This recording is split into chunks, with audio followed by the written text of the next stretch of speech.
आरो आं बेखौनो मिथिहोनो लुबैबावो जे धेमाजि जिल्ला सिमोनसापुरि ओनसोलाव जार्मनबारि गामियाव जोंनि बुलि बाथौ सिबियारिफ्रा न'खरसेल' जानो हागौ।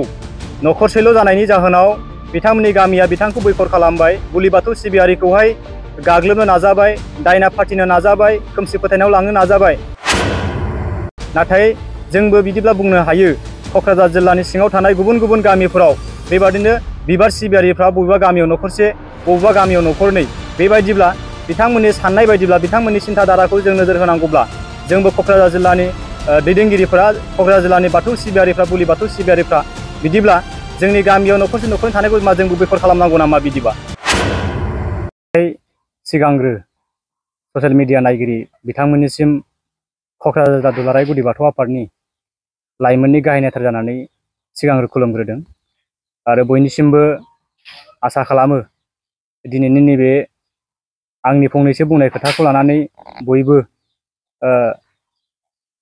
शेयार खालामलायगोन आरो बुजिलायनो नाजागोन। दा आङो बुंनो लुबैनाय नैबेल'नो, आंनि मुङा मतिलाल बसुमतारी, क'क्राझार जिल्ला दुलाराय गुदि बाथौ लाइमोन आफादनि सासे गाहाय नेहाथारि। दा आङो दिनैनि ससियेल मिडियानि गेजेराव फैनाया जाहैबाय मैयानि थारिखआव जोंहा सिमोनसापुरि ओनसोलनि जार्मनबारि गामिनि सिङाव थानाय धनिराम बसुमतारी बिथाङा बुलि बाथौ सिबिनानै रायजो जाबाय थादोंमोन गोबाव समनिफ्रायनो। दा बे बिथांखौहाय थांनाय बोसोरनैनि सिगांनो बै जार्मनबारि गामिनि रायजो राजा बिथांमोनहा बुलि बाथौ सिबिनायनि थाखाय बैकट खालामलायनाय बे जाथायखौ मैया ससियेल मिडियानि गेजेरजों धनिरामनि फिसाजो फुंबिलि बसुमतारी बिथाङा ससियेल मिडियानि गेजेरजों मैया फोरमायदोंमोन। दा बे खोथाखौ खोनानानै जोंबो दुलाराय गुदि बाथौ आफाद क'क्राझार जिल्लाया बाहाय खोब दुखु मोननाय फोरमायदों। मानोना बे गणतन्त्र हादराव जोंहा सुबुं माहारिया जायखिजाया धोरोमखौनो सिबिनानै जानो मोन्थाय दङ। बाहाय बिबारानो जा बा बुलियानो जा, जिखुनु धोरोमखौ न'खरनि बिगोमाया जेखौ गोसो बेखौनो सिबिनानै जानो मोन्थाय थायो। बेखाय जोंबो बेखौ मिथिहोनो लुबैयो दुलाराय गुदि बाथौ आफाद क'क्राझार जिल्ला हिसाबै जोङो बेखौनो सिन्थाधारा खालामबाय थादों, जाहाथे बै सिमोनसापुरि ओनसोलाव थानाय जार्मनबारि गामिनि रायजो राजा बिथांमोनहाबो जाहाथे बैबादि मोनसे गेना गोरोन्थिखौ धोरोम दावराव दावसि जानायनिफ्राय गोजानाव थानो थाखाय जोङो बिथांमोनखौ क'क्राझार जिल्ला दुलाराय गुदि बाथौ आफाद हिसाबै जोङो बिथांमोनखौ खावलायदों। जाहाथे बैखराव थानाय, बैखर खालामजानाय जे धनिराम बसुमतारीनि न'खर, जे बिथाङा दासिमावबो बुलि बाथौ सिबिनानै सिमोनसापुरि ओनसोलनि सिङाव थानाय जार्मनबारि गामिनि धनिराम बसुमतारी बिथांखौ जे बैखराव खालामबाय थादों, बैखर खालामदों होननानै मैया ससियेल मिडियानि गेजेरजों जों मिथिनो मोनबाय। दा बे खोब दुखुनांथाव जादों। दा आंनि साननाय बायदिबा बेबादि बैखर खालामलायनो गोनां गैयामोन, बैखर खालामलायनो नाङामोन। न'खरा जेखौ सिबिनो गोसो बेखौनो सिबिनो बिथांखौ होनांगौमोन। बेखायनो जोङो दा क'क्राझार जिल्ला दुलाराय गुदि बाथौ लाइमोन आफादनि गाहाय नेहाथारनानै आं बेखौनो मिथिहोनो लुबैयो। दा बिथांमोनहा थाबैनो सावरायलायनायनि गेजेरजों जाहाथे बै धनिराम बसुमतारीनि न'खरखौहाय गावसोर सिगांनिफ्राय जे धोरोमखौ सिबिबाय थादों, जे धोरोमखौ सिबिनानै बिथांमोनहा बे गामियाव संसार जाबोबाय थादों, बे धोरोमखौ बिथांमोनहा सिबिनो मोननांगौ। आरो बिथांमोननि गामिया जुदि गामिया माखासे बिबारजों सिबिदोंब्लाबो बिथांमोनहाबो सिबिबाय थाथों। जोंहा बेखौ दुलाराय गुदि बाथौ आफाद हिसाबै, क'क्राझार जिल्ला हिसाबै जोङो बेखौ खुनु मोनसे गाज्रि मोननाय गैया बा दुखु मोननाय गैया। जोङो नाथायबा जोंहा दुलाराय गुदि बाथौ आफाद हिसाबै जोङो बुलि बाथौ सिबिनायखौ जोङो दैदेनबाय थादों।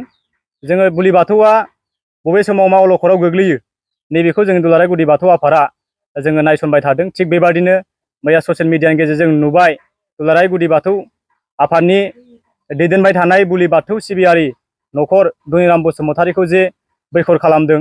आरो जोङो मैया ससियेल मिडियानि गेजेरजों नुबाय बिथांमोननि गामिया मोनायावसो मिटिं जायोनो। मोनायाव मिटिं जानानै बिथांमोनहा न'खरखौहाय दावराव दावसि खालामबाय थानाय मोनसे परिबेसाव लाबोयो, जों बेखौ मैया खोनाबाय। आरो बिथांमोननि जों ससियेल मिडियानि गेजेरजों खोनानो मोनबावबाय बिथांमोननि गामिया बुङो जाहैबाय जोंहा बुलि बाथौ फुजा होनायालायनो दायना दायनिनो खोमसि फोथायनाय बिथांमोनहा लाबोबाय थादों। बिदिब्ला जोंनि बर' माहारिनि माखासे संगठनफ्रा, आफादफोरा बुङो खोमसि फोथायनायखौ जों लानो नाङा होननानै। नाथाय बिथांमोनहा दिनै बिबार सिबियारि जानानै, बिबार बाथौ सिबियारि जानानै बिथांमोना जोंनि बुलि बाथौ फुजा होब्लानो जे दायना जायो, बुलि बाथौ सिबिब्लानो जे जोंहा खोमसि फोथायनाय मोनसे खोथाखौ सावरायजाबाय थायो, बे खोब दुखुनांथाव जादों। जों बेखौ दुखु मोननाय फोरमायगोन। आरो थाबैनो बिथांमोनहा जार्मनबारि गामिया मिटिं खालामलायनायनि गेजेरजों, सावरायलायनायनि गेजेरजों जाय धनिराम बिथांनि न'खर, बे न'खरा जाहाथे मोनसे सेफटियाव फैनांगौ आरो बिथांमोनहा बेबायदि बैखथ थानायनिफ्राय, बैखथ दोननायनिफ्राय बे गामियाव उथायनानै लानांगौ। नङाब्ला जोंहाबो आफाद हिसाबै जोंबो साननो गोनां जागोन, माबा मोनसे जों राहाथ' खालामथारनांगोन।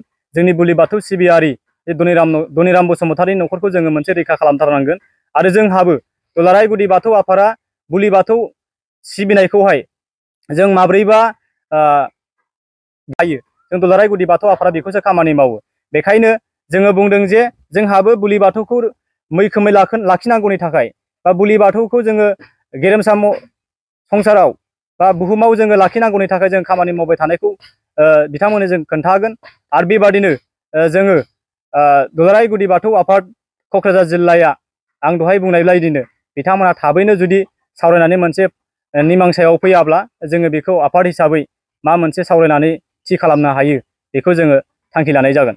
आरो आं बेखौनो मिथिहोनो लुबैबावो जे धेमाजि जिल्ला सिमन सापरि ओनसोलाव जार्मनबारि गामियाव जोंनि बुलि बाथौ सिबियारिफ्रा न'खरसेल' जानो हागौ। न'खरसेल' जानायनि जाहोनाव बिथांमोननि गामिया बिथांखौ बैखर खालामबाय, बुलि बाथौ सिबियारिखौहाय गाग्लोबनो नाजाबाय, दायना फाथिनो नाजाबाय, खोमसि फोथायनायाव लांनो नाजाबाय।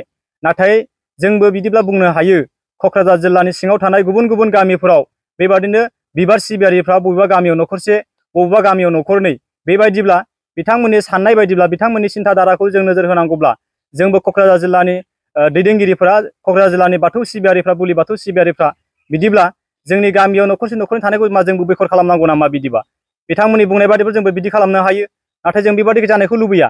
जोङो दुलाराय गुदि बाथौ आफादा बेबादि सोरबा बिबार बाथौ सिबियारि न'खरसेल'खौ दुमदाखाल खालामनानै, बैखर खालामनानै नाख्रेबनानै दोननो जों लुबैया। बयहाबो सिबिनानै जानो गोसो दङ, सिबिनानै जानो मोननांगौ। आरो सोरबा गामि दरसेयाव बिबारा सिबिनानै दङब्लाबो, बिबार धोरोम लानानै दङब्लाबो, बिबार बाथौ लानानै दङब्लाबो बिथांमोनहाबो बिबार बाथौखौनो सिबिनानै थांनानै थानांगोन। थिग बेबादिनो जों आसा खालामो क'क्राझार जिल्ला दुलाराय गुदि बाथौ आफादनि लाइमोन आफादनि गाहाय नेता जाना आं बेखौल' मिथिहोनो लुबैयो, बेखौनो रिकुवेस्ट खालामो, जाहाथे जार्मनबारि गामिनि गावबुराजों लोगोसे गामि बेंगिरि गासै मेलेमजिबि सान्थौगिरि बिथांमोनहानो सानलायनायनि गेजेरजों धनिराम बसुमतारि बिथांनि न'खरखौ जाहाथे बुलि बाथौ सिबिनो गोसो जादों, जेब्ला बिथांखौ बुलि बाथौखौनो सिबिनो होनांगोन। आरो बिथांमोनहा गामिनिफ्राय बैखर जानायनिफ्राय जाहाथे गामिजों मोनसे मिला मिसा थानो मोनफिननाय जानांगोन।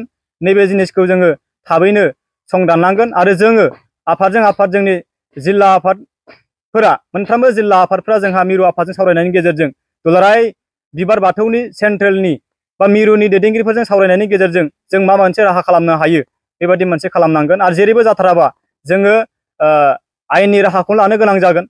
आयेननि राहा लानानै जोङो जेरैखि जाया जोंनि बुलि बाथौ सिबियारिफोरखौ जों रैखा खालामनांगोन। नैबेखिनिखौ आं बुंबाय। आरो जार्मनबारि गामिनि रायजो राजा बिथांमोनहा अननानै धनिराम बसुमतारि बिथाङा जे हालोराव दंमोन, बे हालोरावनो सुखि सान्थियै जाहाथे बे गामियावनो थानानै संसारखौ जानो मोननाय जाथों, बेखिनिखौनो आङो जार्मनबारि गामिनि रायजो राजाफोरनिसिम रिकुवेस्ट एबा आर'ज खालामनाय जाबाय।